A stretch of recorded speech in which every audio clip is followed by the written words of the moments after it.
छोटकिनमा छौड़ा सबके 200-250 ग्राम वाला सबके आस्की अलग स्तर पर जा रहल छै। मतलब मंदिर पर नाम लिख देत, अपन प्रेमिका के कलेजा फेफड़ा बना कर नाम लिख देत, तीरो गैथ देत, ओहिमे ट्रेन के सीट पर लिख देत, ट्रेन पर लिख देत, देवाल पर लिख देत, जैते नामे लिखे छै। हालांकि एहि सबसे फायदा किछु नहीं होयवला छै, कियाकि बियाह तऽ हेतौ नहीं, कियाकि गाजा चिलम सोटै छै। आ दोसर बात, ई ट्रेन आ मंदिर जे छै से बपौती छौ, बाप के छौ जे लिख दै छै ये हैं।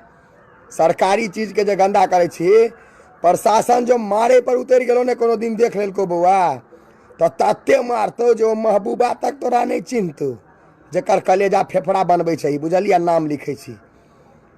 अब मंदिर जे लिखे छी, नाना बना के गेल रहो हैं, मंदिर पर जे नाम लिख दै छै, राजा महाराजा सब बनेने छथिन या लोग सब बनबै छै कथी ले? आस्था करे ले, ओहिठाम गोर प्रणाम लागे ले, कि एहि ले जे अहाँ नाम लिखबै ओहि पर है। कॉपी कलम में कनी लिख जे जिंदगी सवरतौ, जिंदगी में किछु कऽ लेबै, से तऽ लिखल नहीं होइ छौ। पढ़ाई लिखाई में तऽ 13 दूना 32 छै। आ खचड़ै देख लियो जे जैते कलेजा फेफड़ा बनात आ छौड़ा छौड़ी वाला नाम लिखैत रहत, गधा सब कहीं के।